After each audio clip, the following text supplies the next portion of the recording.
Hello.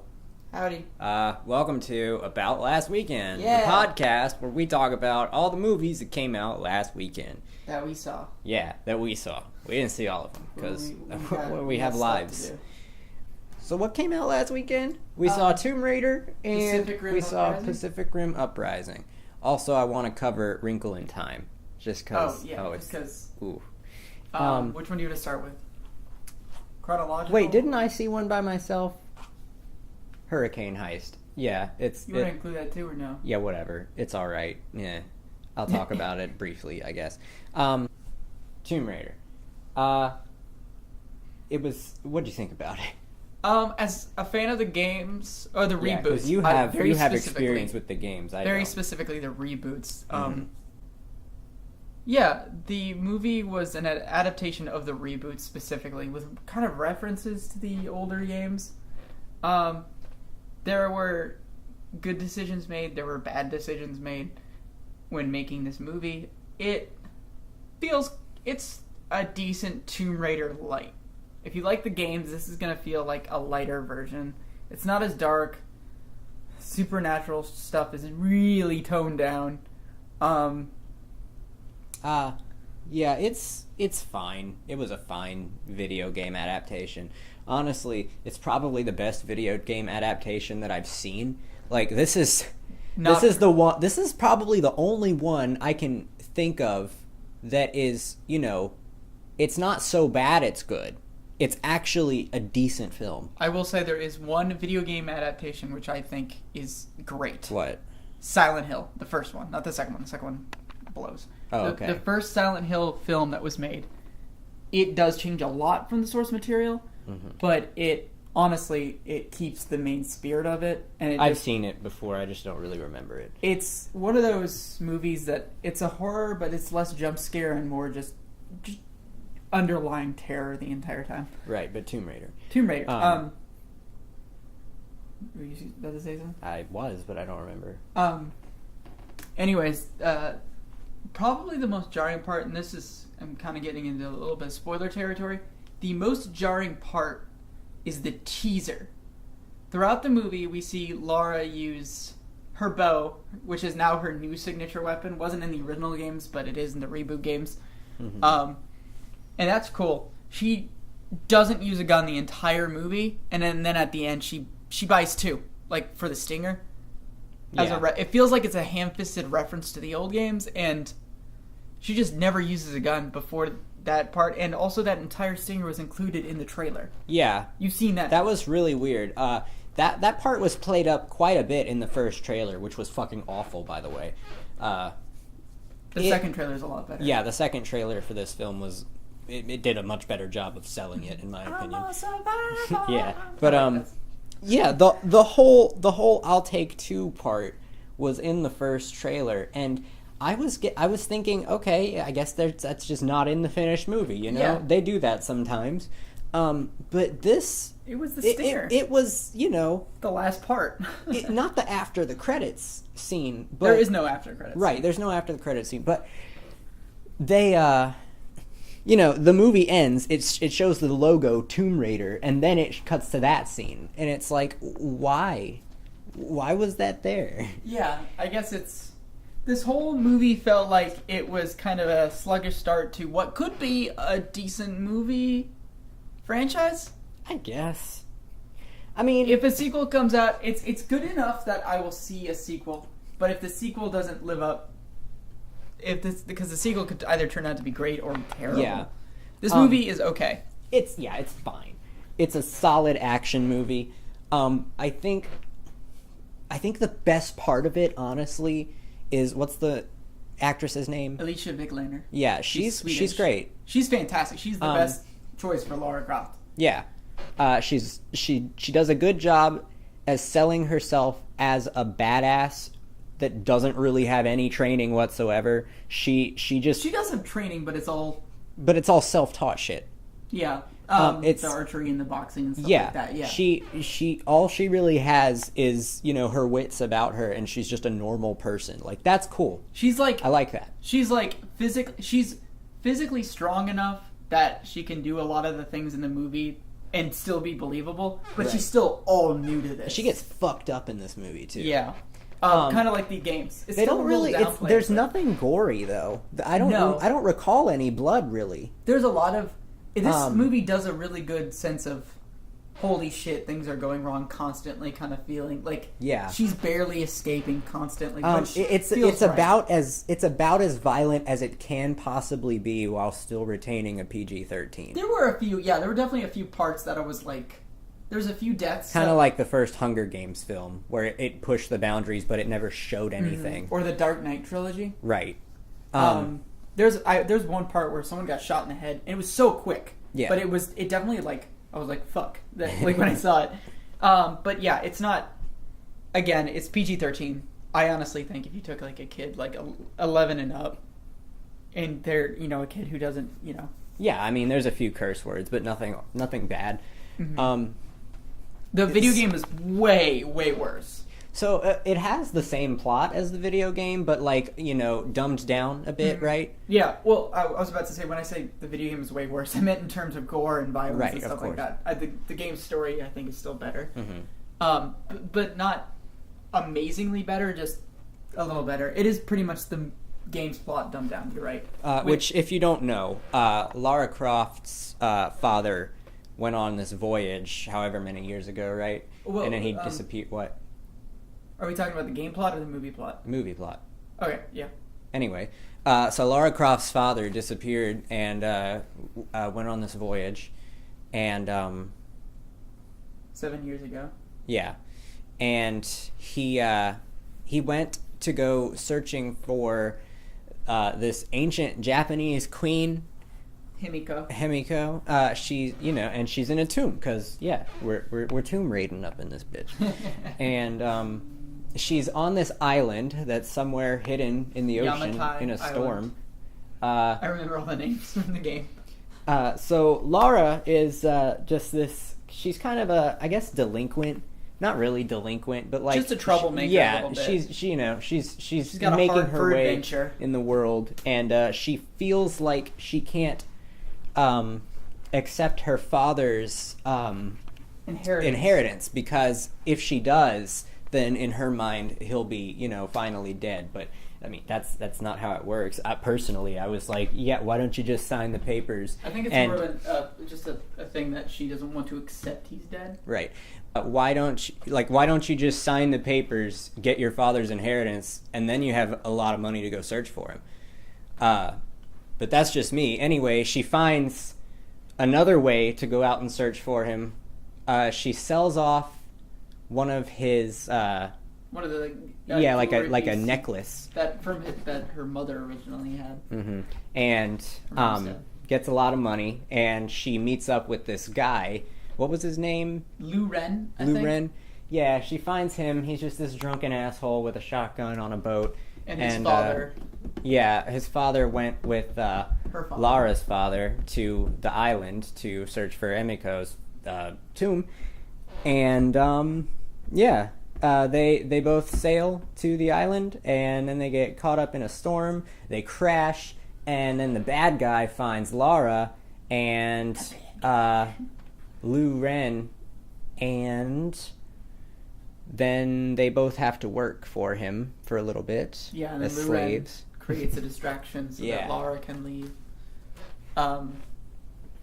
Then Lara's being tracked. Well, Lara escapes death like 50 times in just a minute. Like there's a lot of shit happening. But she, as she's escaping death, the final thing, she realizes she's got a piece of rebarb inside her, and just like in the game, she removes it, which you're not supposed to do because that just allows you to bleed more and lose more blood. And just like the game, she kind of survives a little bit too long with an open wound like that. But anywho, they sent a dude to go after her. His name was Rocket.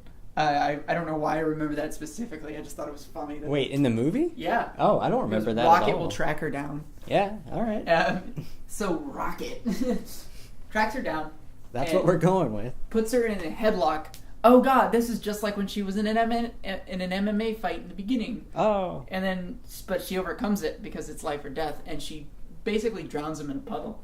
Yeah. Which is kind of kick ass. It was cool, yeah. And then she kind of gets like a quick little PTSD moment because she just killed her first person, kind of like the game. Although they don't delve into it as much as the game, even though the game itself has like her have that moment and then just one quick conversation about it, so it's not like they're really missing that much. But then she sees somebody who watched her kill the dude. She chases after this bearded man, and whoa, it's her dad! And so what? She goes back to his cave, and he's all like, "You're not real," and she's like, "Yes, I am. Remember you kissed your fingers and then touched my forehead?" And he was like, "Oh my God, Laura, it's you!" And she's like, "Yeah, I'm bleeding. Fucking help me." Yeah, at first he's all like crazy, and then once he realizes it's Laura, then he's just like a normal guy again. Although a normal guy who's kind of like taking a book out of old Luke Skywalker's, like, yeah, why fight? Just give up. Laura takes his bow and arrow, and in a flashback we saw that she was, archery. It's not out of nowhere. They very hinted that she's rich and had archery lessons, or she was just good at archery as a kid. The father's like mad at her too, because he left this video behind, which if you're watching this, I'm probably dead, and he told her to burn all of his notes on the Emiko case, but instead of doing that, she took the journal and brought it with her, and now the bad guy has the notes. So yeah, he's a little pissed about that, understandably. Because he believes that this Emiko tomb... Himiko. Huh? Himiko. He believes that this Himiko tomb is going to bring a curse upon the world or whatever. And the main bad guy's like, that's not gonna happen. And so basically she goes back to free her friends, or not her friends, just the other people who are forced to work there, including Lu Ren. She's like, get them to safety, and Lu Ren's trying to get them to safety, but he doesn't want to leave Laura behind. Then they kind of leave that alone for most of the rest of the movie. Then Laura's father gets captured because he goes out looking for her by the main bad guy. Then Laura and the main bad guy kind of strike a deal. He lets her father live if she opens the tomb because she knows how to open it. Then they go in. Several death traps later, they finally get to Himiko. And I think a lot of the death trap scenes were probably my favorite. Those were fun. Yeah, they were cool. That felt like an homage to the original games because there's a lot of puzzles. Yeah, a lot of scenes in this movie, the action scenes, and a lot of the what would you call them? I guess puzzle solving scenes. They feel like a video game. Yeah. A lot of this movie just kind of felt like, yeah, this would be cooler if I was playing it, but I mean, I'm having about the same amount of fun as I would watching someone else play it. So I mean, yeah, there's that.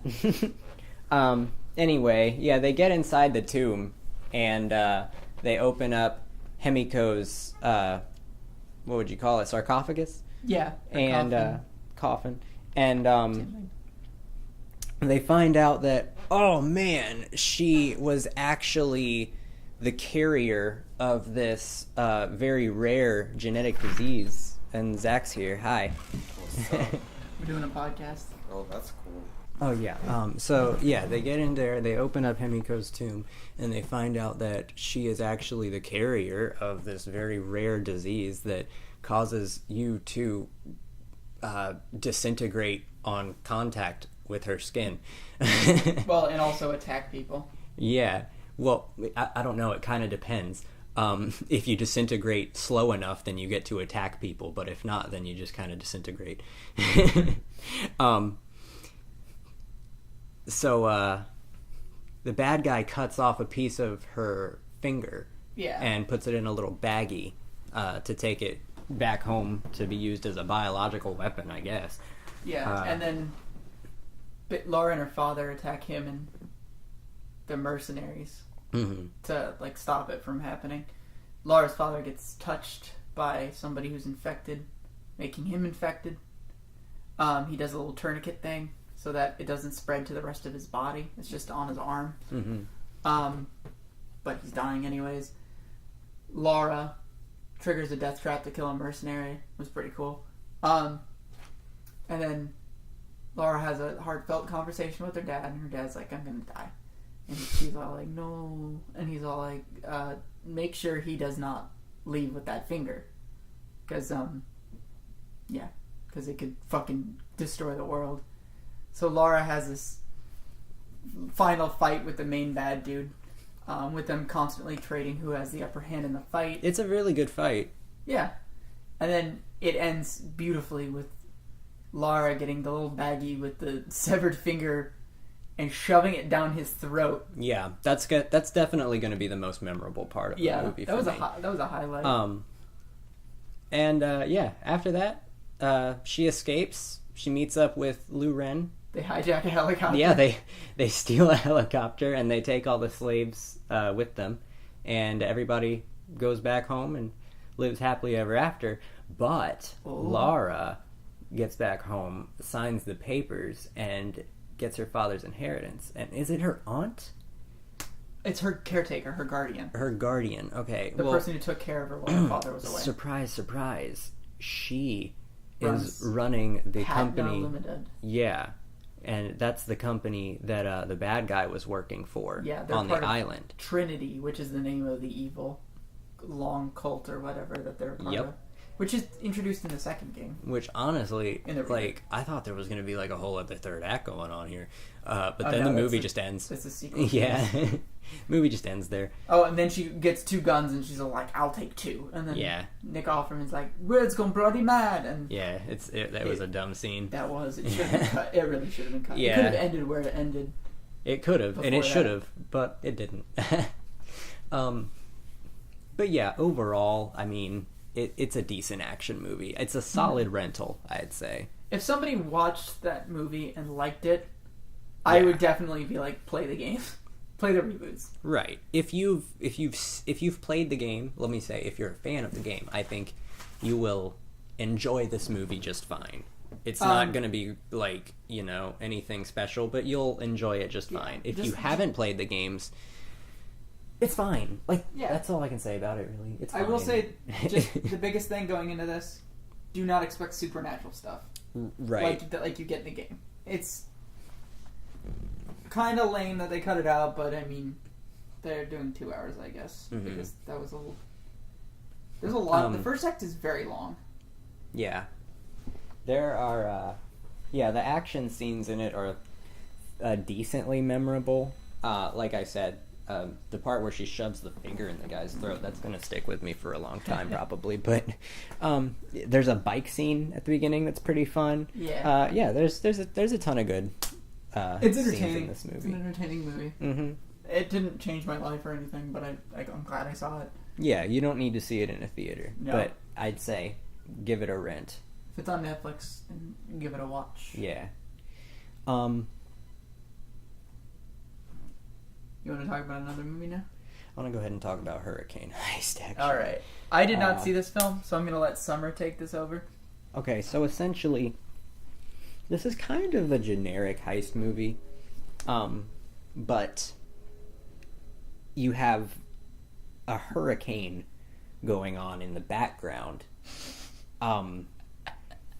They mention that pollution has caused the world's weather to go out of whack in the recent years, and that Category 5 is no longer the cap for how strong a hurricane can be. So this is a new category of hurricane. 6. Right. So these bad guys, that's all I can call them. They're bad guys. They plan a heist during the Category 6 hurricane because no emergency personnel will be around to stop them. It's dumb and it's boring and it's forgettable, but every once in a while there will just be this what the fuck moment that's going on. Well, not yet. Okay. So there's a normal a car chase scene going on, right? It's a car chase scene. And then the cloud behind them turns into a skull and roars at them, and they see it in their rearview mirror. And it's not like in Batman v Superman when like the bats were carrying little Bruce up the well. Yeah. And it's like, okay, This isn't actually happening. some people didn't understand that was actually happening, right? I understood that wasn't actually happening. Yeah, But some people didn't. This movie, I don't think anybody is supposed to know if it's actually happening or not when the fucking hurricane roars at them, because other than that, there's no supernatural elements in this. I don't know if it was a metaphor or what it was, but it happened, and it seemed like they saw it. I don't know. It was just unclear as shit. Anyway, there's just, okay, I think the actors, most of them were maybe British or something. I don't think they were American, but they were doing the worst, like, howdy y'all accents that I've ever heard. It was abysmal. There's a woman, this got an ensemble cast of very forgettable characters. I couldn't tell you a damn thing about them, except the bad guy was Hispanic. He had a mustache, and he had two cohorts. One was a woman, and I think one was an Asian man. The main character, I think she's the main character. She was a white woman. And then there were two good old Southern boys. And yeah, that was the cast. The good old Southern boys. I like how all the minorities are evil. Yeah. The good old Southern boys and the main character bitch, I guess. No. Okay, the good old Southern boys are hurricane chasers, I guess. It's like a storm chaser, but specifically for hurricanes. Like a cyclone ranger? Right, I guess. And the chick is like a special forces unit that knows about the heist going on somehow. Oh wait, so the heist isn't from... So this isn't told from the heister's point of view. It flip-flops back and forth. Oh, okay. So the heist is like happening, and like I saw this a while ago. I'm trying to remember it. The heist is happening, but I don't know why the good guys weren't intervening. But like, I don't know, everybody, they're in different places in the middle of a hurricane, and there's just boring dialogue going on. The bad guys have like all the employees of the bank held up at gunpoint, and the good guys are like, "You're gonna pay for this," and the bad guys are like, "No, we're gonna get away with it." No. And then it'll go back to the good guys, and they're just like, "Oh boy, a hurricane," and the girl's like, "Oh no, we gotta do something." And then it'll go back to the bad guys, and they're doing bad guy things, and then the good guys are like, "Oh, we gotta try and be good," and then it'll go back to the bad guys, and "Oh, we're doing bad guy things." It's awful. It's awful. It's awful. Okay, this is a real conversation from this film. Fucking broke down. This is a real conversation from this film. The main character bitch says, "Oh, well, she doesn't say that." she's walking around the good old Southern boy's apartment, I guess. He lives in like a warehouse because he drives the Batmobile for hurricanes, and that's what he can fit it in. I don't fucking know. He says, "I know what you need," and she says, "What's that?" And he says, "You need a peanut butter and jelly sandwich." And she says, "Yes, that's exactly what I wanted." And then he reaches into his secret glove compartment in the Batmobile, and there are like 15 individually wrapped peanut butter and jelly sandwiches in there, labeled for days of the week. And he just picks one up and gives it to her. And then she bites into it, goes, "Is this Jif?" And then he goes, "Nah, I'm a Skippy guy. so it's Skippy. And then she says, but it's Smucker's strawberry jelly, right? And he says, yeah, it is. You know you're jelly. What the fucking shit? That was real. That really fucking happens in this movie. Like, they just have dialogue there to fill space, and it's so fucking obvious. This movie was struggling to be an hour and a half. During the final escape scene, not escape scene, I'm sorry. They're being chased. The bad guys are being chased by the good guys. They're both in big rigs, like 16-wheelers. The good guys, I don't know, they like stopped chasing each other or something at some point, and it just became a race.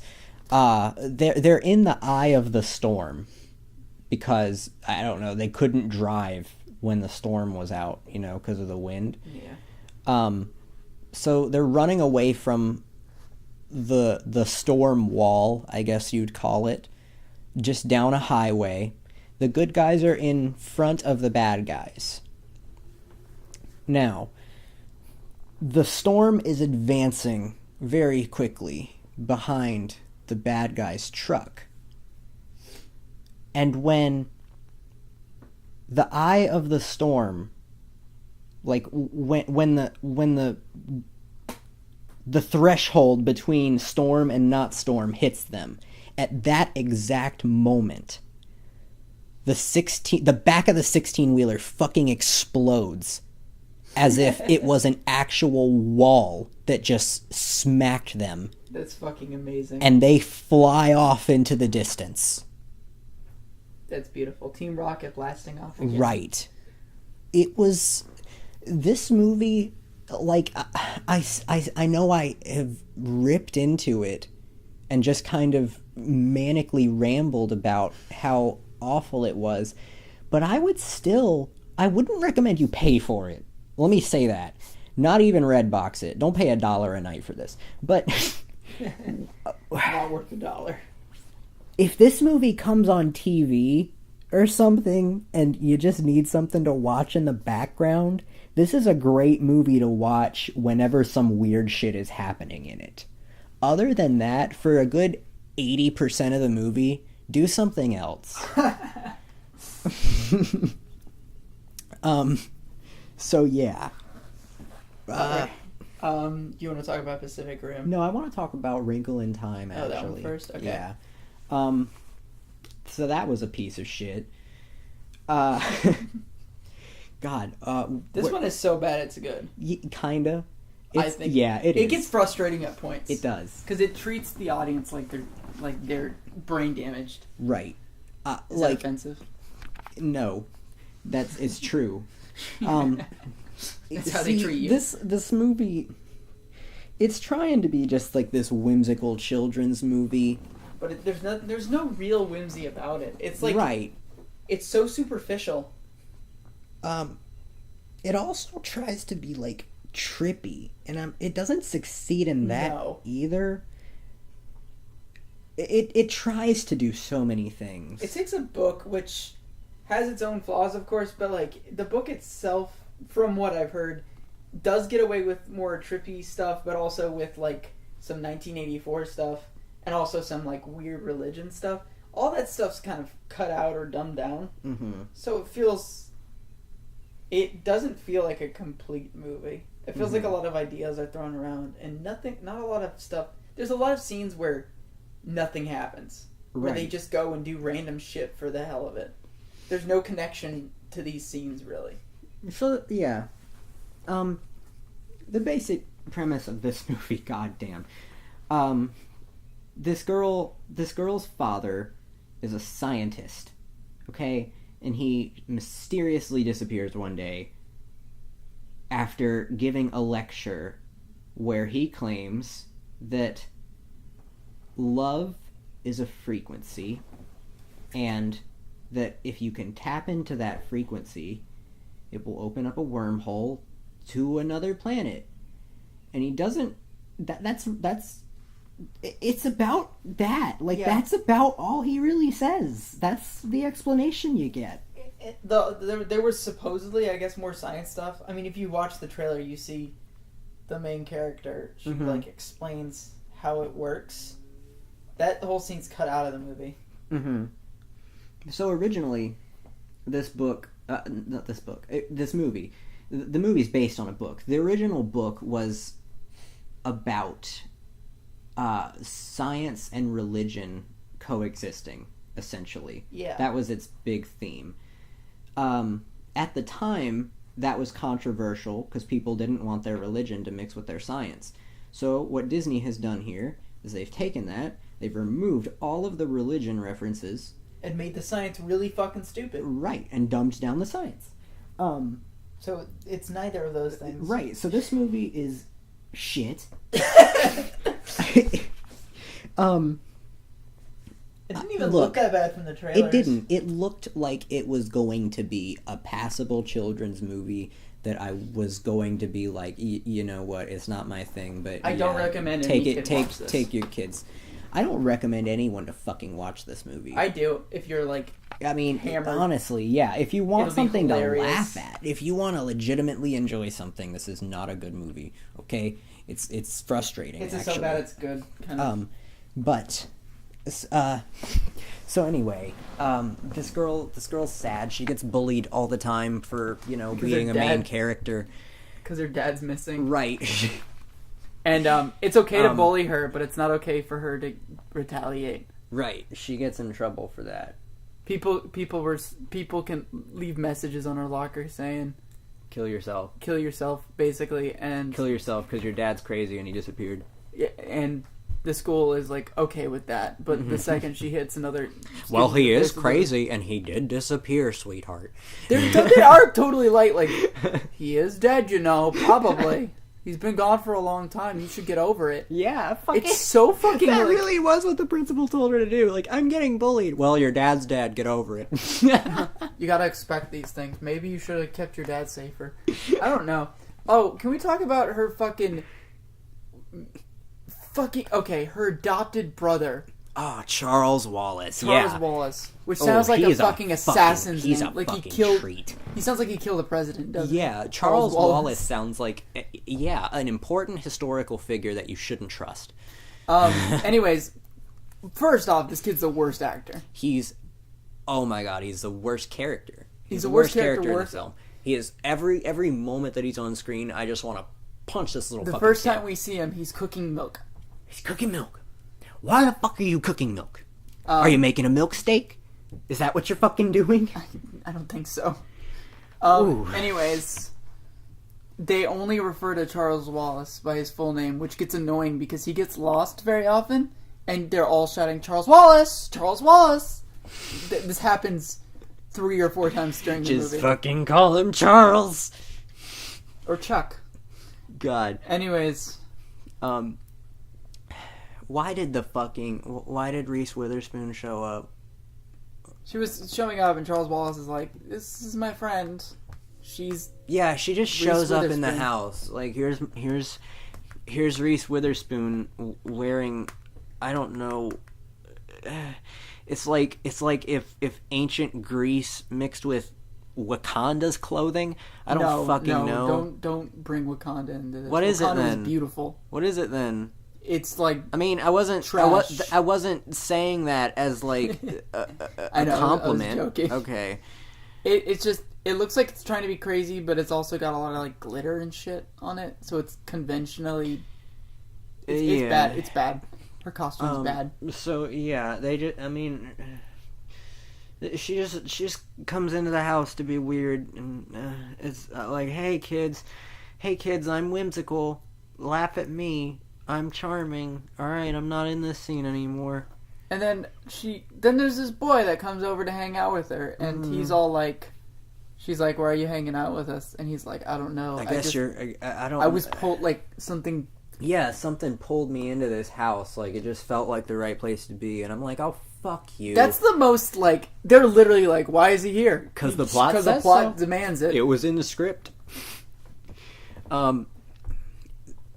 Then they meet then they meet the bitch from The Office. Mindy Kaling. Yeah. And she's. I honestly think her costume was all right. Yeah. It wasn't. I didn't mind her character all that much either. She had that annoying tick where she was quoting famous people, which never happened in the book. She. Okay, this is what I didn't understand about that. There's a part later on in the movie where like their powers are draining. The three good fairies or whatever you want to call them. And they the missus. Right. What's her name again? I think she's who? Mrs. Who? Okay. Well, her. She's got this thing where she speaks in other people's quotes, right? She always quotes another person's words. But when their powers are fading, she starts using her own words. And the reason that they give for that is because she's too weak to, borrow other people's words. But I feel like using your own fucking words would be, take up a lot more power than just quoting people all the fucking time. I didn't... It was fucking stupid. Anyway. Then, our Lord and Goddess Oprah appears, and she's massive. Why? Holy shit. She's terrifying. She 100%, this is 100% like she plays Oprah. She fucking plays Oprah. Every shot that she's in fucks with my depth perception. Because she's massive, and it's just... Oh my god. There's a part in this movie where they're on this whimsical planet for no fucking reason. Well, right after all three of the I'm going to call them the good fairies. After all three of the good fairies show up, they start making the kid's backyard all trippy like and just waving around and shit, and then they're like, okay, we're gonna Tesser to another planet to find your dad. That's what it's called, Tesser. Everybody love really hard, okay? So they love really hard, and then we get some disturbing close-ups of the main character's eyeballs and shit. And then they wind up on a flower planet. Sakaar. I'm joking. And this whole planet is just grassy fields and hills and flowers so they can dance around. So they can ask the flowers who speak in color where her fucking dad is. Yes. They don't even change color. They just... They the main character, they get to this planet, and of course they're like, okay, I loved really hard, and I love my dad the most, so maybe this is where my dad is. How do I know where he is, though? It's a big planet, right? So they're like, you should ask the flowers. And so she's like, I don't know how to ask the flowers. It's like, and fucking she's like, go up to them and ask. She's like, they speak color. And I'm like, well, that's great. They only have like 2 fucking colors. That's great, because I think in flavors. What the fucking... Can they only say 2 words? Because those flowers have set colors on them. They don't change colors. I can't change colors. My clothes, do I, like, when I'm talking to these flowers, does the color of my skin and my clothes, are those words to them? Because I can't change that. I don't understand how to speak in fucking colors. Okay? First off, chill. So the flowers start flying around. They don't change color. They don't change color. Right, once. and then they're like, "Hey, follow me." So Reese Witherspoon turns into a fucking cabbage, and all the kids climb on top of her, and they start flying around, and it's all whimsical and stuff. And I don't know why the fuck they're doing this, because they're not accomplishing a goddamn thing. They showed up here to go find this girl's dad, right? And then this, oh boy, the bad amoeba cell shows up in the sky. What's it fucking called? Kazardum or something? I don't fucking know. Kazakhstan. The It. Oh my god. It has a perfectly fine name. Okay, it's that actually, we would remember if they said it more than twice. It's actually kind of a cool, like, Arabic sounding, like, imposing, mysterious kind of name. And and they name it, and then they immediately disregard that name to call it the It. Okay. So they're flying around on the big cabbage, and then the It shows up in the sky, and they're like, "Oh no, what's that?" And Oprah's like, "Oh." You missed the part where right, they touch I Oprah's did. face. They're flying around. They touch Oprah's face. Charles Wallace stands up, and he raises his hand up in the air, like fucking Rocket Man style, And Oprah Winfrey smiles. She smiles, and she closes her eyes, and she, cocks her head to the side a little bit, and she goes, ah, as he just gently caresses her cheek as they fly past. And that's when the It shows up.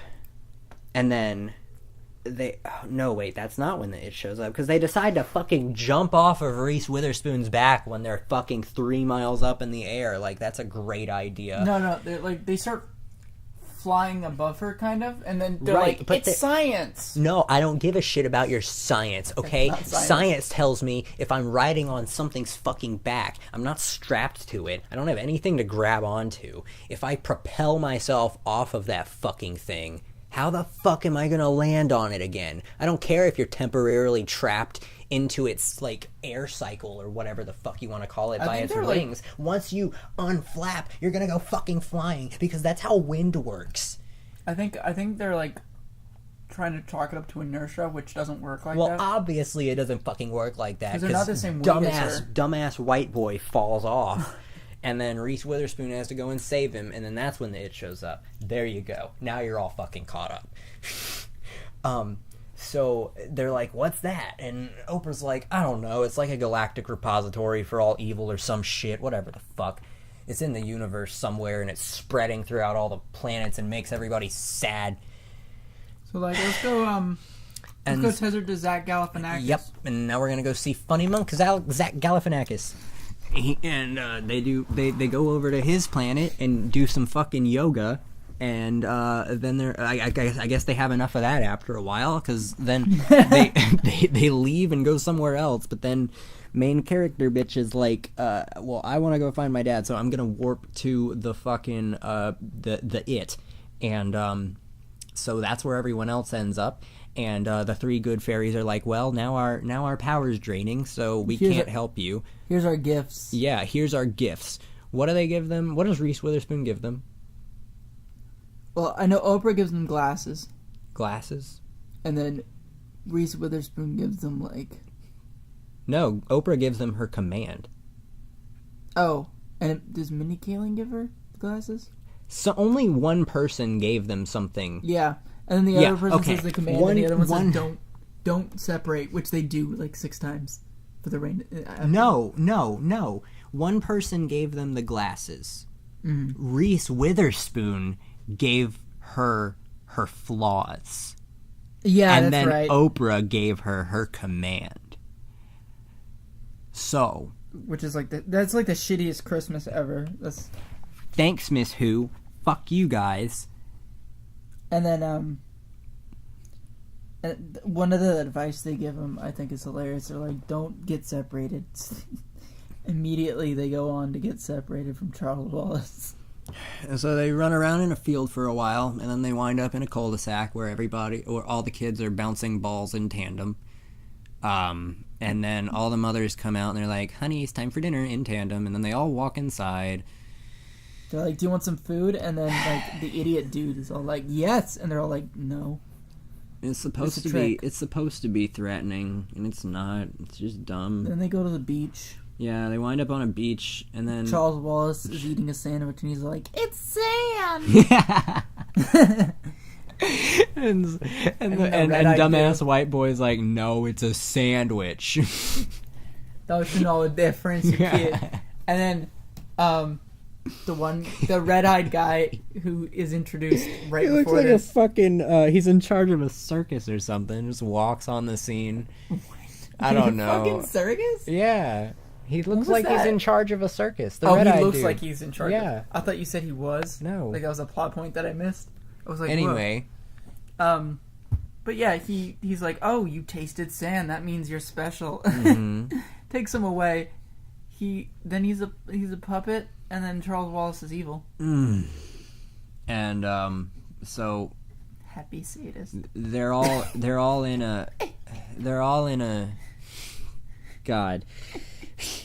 They're all in like a white round room in the middle of the It. I guess it's his like control room, and It has Charles Wallace as his like, I don't know, Possessed lackey. Yeah, that and Charles Wallace is the bad guy for a while, guys. Just this like little fucking 6-year-old piece of shit kid that you just want to drop kick in the fucking teeth. Ooh, okay.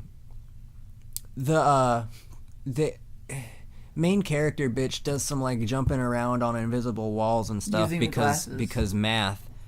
Yeah, she uses glasses to see those walls and stuff too. She uses glasses and math, and then she steps into a space-time pocket. She steps into a Drake music video. Yeah, and she finds her dad, Chris Pine, just hanging out in there. His hair's a little bit messed up, and he's got a little bit of scruff, but he doesn't actually look that like he's been. And so they leave. And yeah, he's like, I can't leave, and then she's like, here's the door, and they're immediately just. Mm-hmm. It was as simple as that. You just had to walk out. Just had to get up and fucking walk out. And then you had to love really hard to get back home. That's all you had to do, man. That's all you had to fucking do. That's how you got here. You loved too hard. They get pulled by the It, and they're trying to save Charles Wallace, and then the dad which is just like goes, real no, fucking, leave him. He's like, leave my son. So he tessers home. But main character bitch doesn't. I guess she teleports to the actual center of the It. Yeah. It's like his nervous system and shit. And she loves Charles Wallace so hard that it kills the It. I was about to say, do you remember the part where he's like, this could be you? And it's just like her with straight hair. Yeah. Yeah. Okay. When they're in there, Charles Wallace, god damn this kid, he is playing up the villain hardcore. He's just got this sadistic little smile on his face. He calls himself the happy little sadist. Yeah.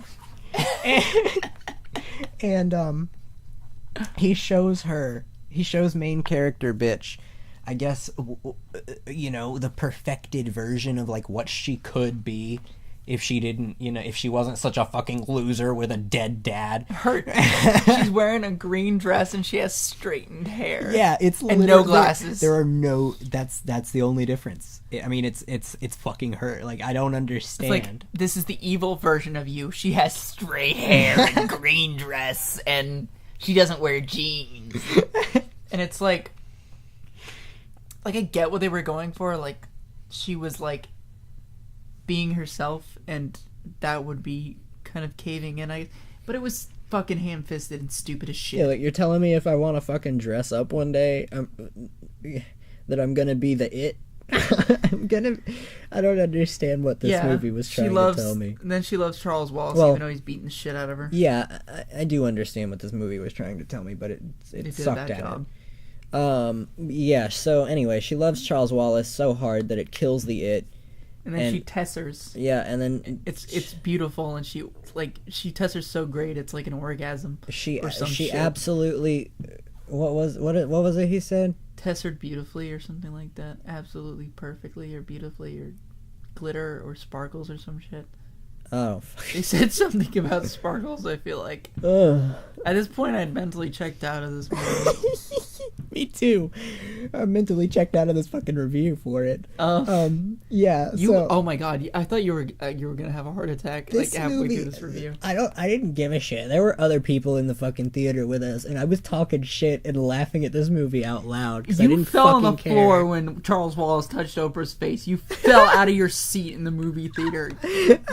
I thought I was so worried. This movie was frustrating me. Okay, because it's so stupid. I understand. I understand the pseudoscience behind, like the basics of what this movie was based off of. Like, okay, love is like, an emotional state. Emotions can be registered as frequencies, right? And wormholes have to run on a frequency, higher dimensions, frequency levels, shit like that. They don't even go into all this, though. Right. They're like, love hard and it doesn't. Wormhole. What they present to you is nothing. And when Chris Pine says this shit, he's at a science council, right? and the audience full of scientists just fucking starts laughing at him. And I was Rightfully like, so. okay, I understand this shit, but if I was at that council, I'd be laughing at him too, because he didn't look.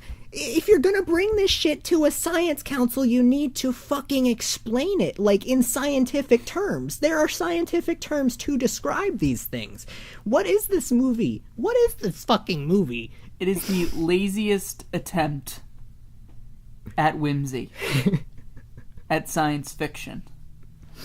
Yeah, at fantasy. It was trying to be science fiction, a whimsical science fiction movie, like, kind of trippy, but it was trying to be, for kids.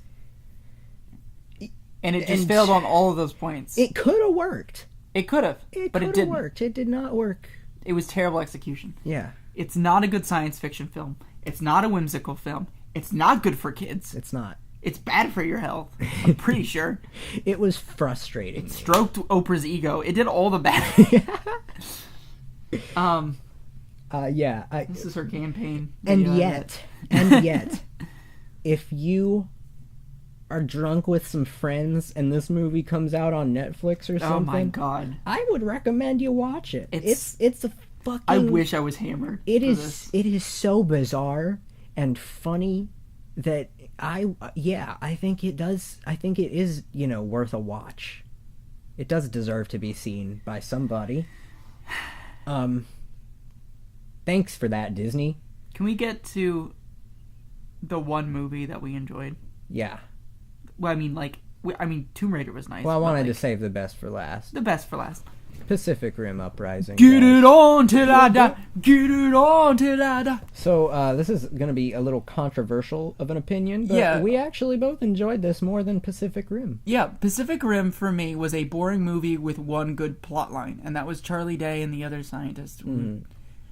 I am a huge fan of the first Pacific Rim, personally. Mm-hmm. I have a soft spot for kaiju films, and I'm, it's that thing where, like, you're gonna like a DC film. Yeah, I understand. Right. But I love mech films too, right. And I still thought it was just very basic. I'm gonna love a kaiju movie. I'm spoiled though with all the mech media that I watch. Right. I don't watch good stuff. Yes, I didn't look at Pacific Rim as a mech film. You watched it as a kaiju film. Right, because there are mechs in kaiju films. Like, they're just a part of that whole thing to me. So, as a kaiju film, I mean, it hits all the requirements that I want from a kaiju film. It has fun action scenes, fun and imaginative action scenes. It has enjoyable human characters in it. Not all of them are... Charlie Hunnam was terrible in the first one. Not all of them are that good. Would you call him Grunty McDead Brother? Yeah. But, like, I don't think he's... I guess I disagree with you on this. I don't think he's awful. Oh, I just think that it's... If I would rank his performance, I'd give him a solid 50 right there in the middle. Like, there's nothing outstanding, but nothing horrible about it. I'd give him a 2. I felt like I got an ulcer from his performance. But anyway. Yeah. But, okay, you liked Pacific Rim. I liked parts of Pacific Rim. Yeah. We watched Pacific Rim 2, and we both fucking loved it. Yeah, it does. Okay, first off, John Boyega does a much better performance. He's fantastic. He's Charlie Hunnam. He's charismatic. He's flawed. I can tell you things about him. He feels like a real person. I don't know anything about Charlie Hunnam's character other than his brother died. And it messed him up. Right. I'm so messed up, dude. But no, John Boyega's character, when we meet him, he is squatting in a mansion. He's trading... What's he trading for, like, hot sauce and chips and shit? Like, cars and... like, Jaeger stuff? Yeah. Yeah, Jaeger parts. Right. And he's living it up, fucking a bunch of bitches, smoking weed, drinking alcohol. But it's totally 100%, like... like his dad, he never lived up to his dad's standards, Right. so it's 100% like his just rebellious kind of. And like I mean, Mako was like the favorite child, Right. And you get all that. and he still likes Mako, despite not having a good relationship with his dad. Because Yeah, of he how loves. He sees her as a sister. That's his sister. He loves and her. he knows it's not Mako's fault that his dad treats her better too. So So he's like understandable, but like he's still got those flaws. Like right. he's a but criminal. he's still a likable character. Like he's not a bad person. no. He's He, just yeah. Yeah. But I mean, it's nothing groundbreaking, but like it's a much better character than what the previous film And then offered. Scott Eastwood felt kind of like the Charlie Hunnam character, where he's a little more strict and stuff like that. Right, but they he's did a him well. secondary character in this film. He's not the main character. He's still done better too. Mm-hmm. You can see he's got that friendship with John Boyega's character. What was John Boyega's character's name? It's on the tip of my tongue. It was like Nick I don't know. or Jake. Jake, But, it was Jake, I think. No? Yeah, but what? Sorry, go ahead. I don't know. But oh yeah, so the beginning of this movie has like a lot of world building that I really enjoyed. Essentially, since the war was won, all the mechs, the Jaegers, like the Jaeger program has gone like crazy. Yeah. There are Jaegers just throwing fucking money everywhere. into the Jaeger program. The cops have Jaegers. The military has Jaegers. The Jaegers have Jaegers. There are like junkers who like make their own Jaegers. Which we get our dirtagonist, I think it's the term. Mm-hmm. Yeah.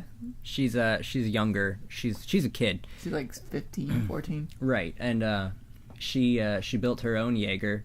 He's the smallest Jaeger in either of these movies. But he's very fast, and he can like roll into a ball Actually, and ricochet off of buildings and shit. I don't mean to correct you, but What? she does say, every time she mentions Scrapper, she says she. Oh, I think okay. she's very specific Okay. and adamant about Okay. Scrapper being a she. Well, anyway, what was I saying? It's the smallest one, and it's I fast already as shit. finished that point. Anyway, she built her own, and Joan Boyega, she steals a little piece of Jaeger tech to finish off her Jaeger Scrapper, and John Boyega's like, I was gonna steal that, and he chases her down to her place, and she finishes putting scrap together, but then he leads the cops to her, and so the cops get to her, and they both have to pile into Scrapper, and it's a one control Jaeger because it's smaller, Yeah. and basically this big ass police Jaeger is trying to chase it down, and they almost escape it, but it runs out of juice. But they both get arrested, and Mako is talking to John Boyega, and she's all like, hey, there's only one way out of this. You gotta go back and train cadets. And surprise, surprise, one of the cadets he's training is now that girl who is not liked by her Russian other cadet. Classmate. Classmate? I guess That's you'd yeah, say. that's a good term. That's the term. But yeah. Then Charlie Day shows up, and Oh yeah, he's an asshole now. he's working for this Korean company, I think. Yeah. Um, no. Well, they speak Mandarin, which is Oh, was it a Chinese company then? Yeah. Okay. show. Okay, yeah, that's right. And what they're doing is building a line of self-piloting Jaegers. Or remote controlled, I thought. Or remote controlled, that's Yeah. right. The other scientist guy, I always forget his name. Gottlieb. Gottlieb? Mm-hmm. That's the actor's name, right? No. Oh. That's the character's Oh, name. okay. So Gottlieb goes up to Newt, who is Charlie Day's. Oh, the sorry, never mind. And he's all like, kaiju blood could be used to fuel Jaegers so that they can be quickly put into battle and stuff. And Newt's all like, I'll consider it. Burn Gorman, that's his name. Burn Gorman? Yeah. Is the name of the actor? Yeah. Okay. And so, Newt is all like, I'll bring it up with my boss. And he talks to his boss, and his boss is like, psh, we're going to have these remote-controlled Jaegers. We don't need to work on any of that other junk. Charlie's like, oh, yeah, I want to go eat my spaghetti in a bag. Yeah, it's like, don't talk to him ever again.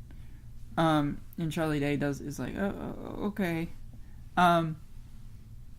Anyways, Charlie Day goes back home, and he's like, honey, I'm home. And then you find out he's talking to a fucking kaiju brain. Yeah, and he's been... That threw me through a loop. I was not expecting that. I was like, oh, fuck. And he's neural drifting with this kaiju brain every fucking night, apparently.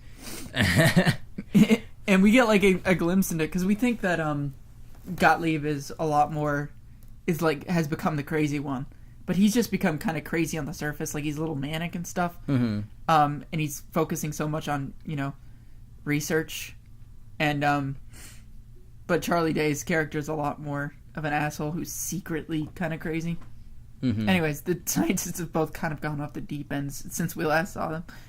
They're going to a little demonstration thing for the remote control, and they need a Jaeger honor guard, John Boyega, and Scott Eastwood's character are piloting it.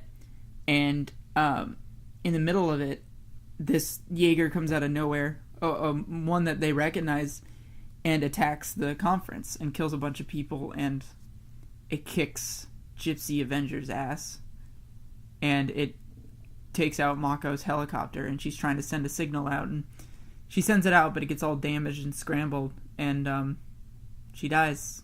And it sucks because Mako didn't really get to do anything this movie. Mm-hmm. She gets kind of sudden sequel death syndrome with that.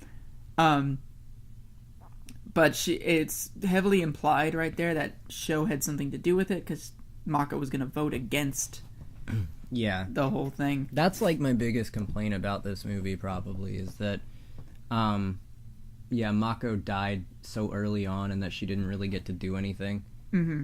It would have been nicer if she had a bigger role in the beginning, at least. Yeah. Anywho, they're trying to decipher her message, and they find out it's a location, and they go to it, and they find like this test facility that's empty, but then it gets attacked and blown up by the Jaeger, covering up whatever was going on there. Mm-hmm. So they attack the Jaeger, and Gypsy Avenger, finally kicks its ass, the one that's got John Boyega and Scott Eastwood in it. And then they opened up the faceplate to see who's piloting it, and it's a kaiju brain. Mm-hmm. And it's freaky, but they take it back to the lab, and they realize this kaiju brain was manufactured by humans, not by precursors. Mm-hmm. So they're like, what the fuck? And then they're like, this is an emergency, we need to roll out the remote control. I'm sorry, before that, they have like the kind of quarantined off section, and the cadets sneak in to see the kaiju brain Jaeger hybrid, and one of the cadets gets injured, and the one girl who built Scrapper is getting kicked out because she's the one who convinced them to sneak in. Anywho, as she's being kicked out, basically, they bring out the remote control Jaegers. Show brings them out, and then all of a sudden, all the remote control Jaegers get taken over by kaiju brains, and they become half kaiju, half Jaegers. And it's fucking cool. And then it's revealed that Newt is the one behind it all. He's been drifting in so much that the precursors got to him. Mm-hmm. It's such a fucking great reveal. It was. A lot of people had a problem with it. I thought it was fucking cool. It plays off. And it plays off of where he left off in the first movie. I can absolutely see him getting from that point to this point. Also, did you see what Charlie Day said about his character in this film? Newt and Dr. Gottlieb are supposed to be in love, and they've been. I don't know if Gottlieb knows that Newt feels that way. But Newt has been separated from Gottlieb for so long, and just hasn't seen him, that he's been going a little fucking crazy. Yeah. Interesting. Right? And that probably explains why he's drifting with the kaiju, because the last time they did anything, they drifted with the kaiju, so he's kind of doing that reminiscing almost. Right. Isn't that interesting? Yeah. Makes sense. So it turns out Sho's totally a good person. Yeah, she's actually a pretty cool character. So yeah, I mean, from there, the remote-controlled kaiju Jaegers, they open up a new portal, which brings out more kaiju. So there's a bunch of crazy shit going on. They have a team of Jaegers this time around. Mm-hmm. So yeah, it's pretty cool. The trailers kind of played it up a lot. You know, like the whole team aspect was going to be a bigger deal. The trailers actually showed a lot of shots from the third act, but not a lot that like gave it away, really. Yeah, just cool little shots. I was actually worried about that when I saw the trailers for this movie. I was like, God, they're giving away a lot of good stuff, but really no. All the coolest stuff in this movie was not in the trailer. I promise you that. Yeah. All after they defeat all the kaiju, they start to form together into a giant kaiju. Mm-hmm. Newt unleashes a bunch of these like little nanobots. Yeah, like kaiju nanobots or something. And they like start latching onto a dying kaiju, and like it just fucking grows massive. And it pretty much destroys all of them except for Gypsy Avenger. Mm-hmm.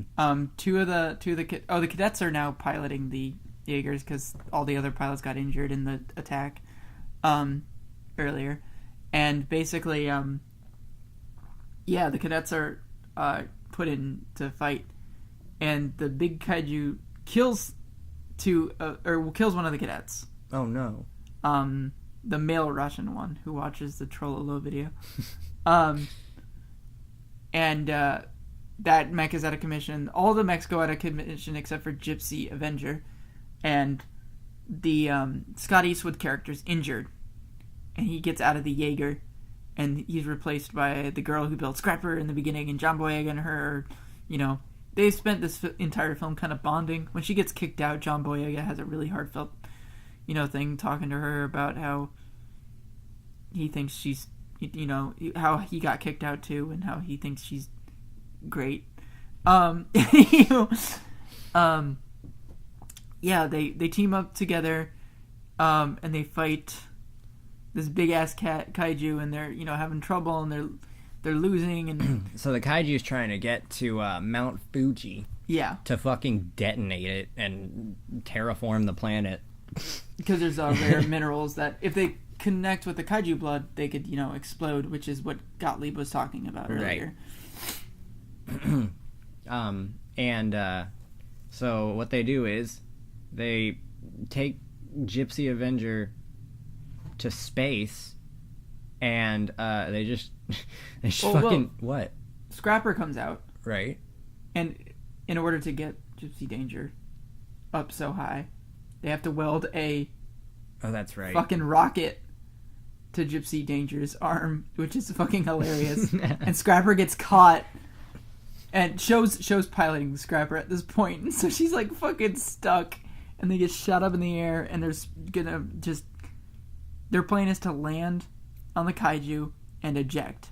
Yeah. And the one girl's eject pod is out because Scott Eastwood used it, so John Boyega and her have to share one. So he catches her, and he's trying to eject, and it's not working. Oh my god! And then Show saves them, and they hop into Scrapper, and the mech just fucking like hits into it, and then like a huge fucking explosion ring. Mm-hmm. And then the kaiju gets knocked down the mountain, and then it looks like it's gonna get up for a second, then it falls over, and then you realize it's in pieces, and it's fucking awesome. It was. I thought it was a great climax. There are a lot of great fights in there. And then what? Right after that, Charlie Day gets captured. Yeah. And then they sequel tease. Yeah, by saying they're going to take the fight to the precursors, so they're going to go into that universe.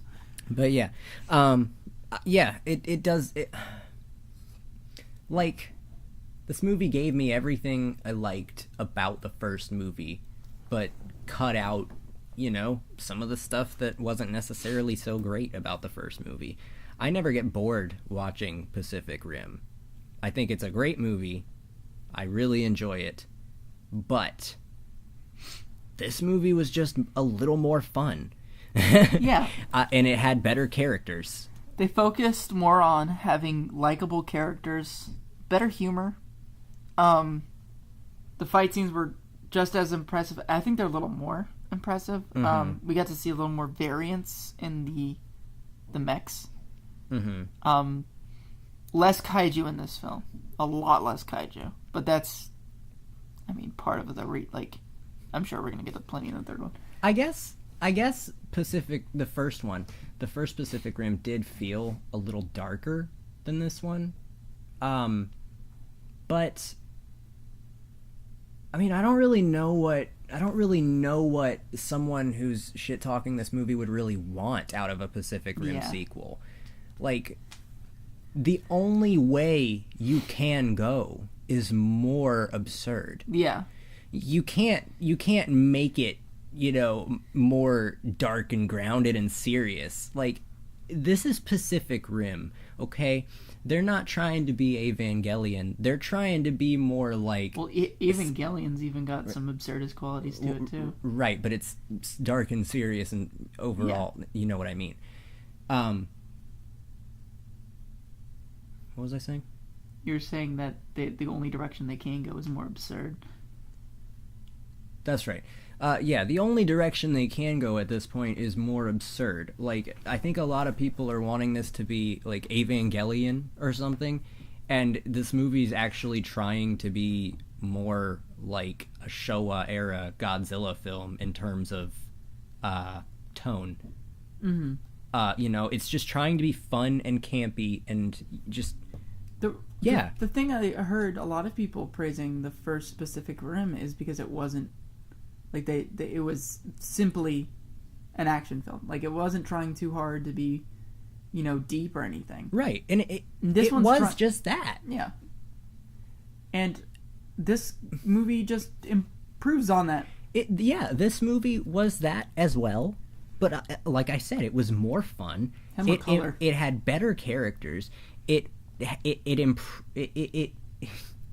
continued the story of Pacific Rim in a way where you could watch this as a sequel or as a standalone film. But I think that all of the characters that it brings over from the first film, their plots get the right amount of development. Mm-hmm. Besides Mako. All the best characters are brought over besides Ron Perlman. I was kind of expecting him to make a cameo at least. Right. Maybe the third one. And I really loved the world building. This was just a good sequel. I don't know. Like, I saw a lot of people upset that Newt was the bad guy. Why? I think Why it's does that because make he you wasn't the upset? bad guy in the first one, and right. Therefore they want the status quo. It's the same reason people hate Return of the like, people fucking Last people. People don't stay nice. Like, 10 years have passed. Mm-hmm. People are so obsessed with status quo in their characters that development scares them a lot. And he of isn't times. even really a bad guy. He's possessed. Yeah, pretty he's much. crazy. He's crazy. They can fix him. They're trying to fix him. It seems like they got him, in a mental facility or something, a government facility. Anyway, yeah, I liked Pacific Rim Uprising. Sue me. So yeah, this week was all right. I got Pacific Rim out of it.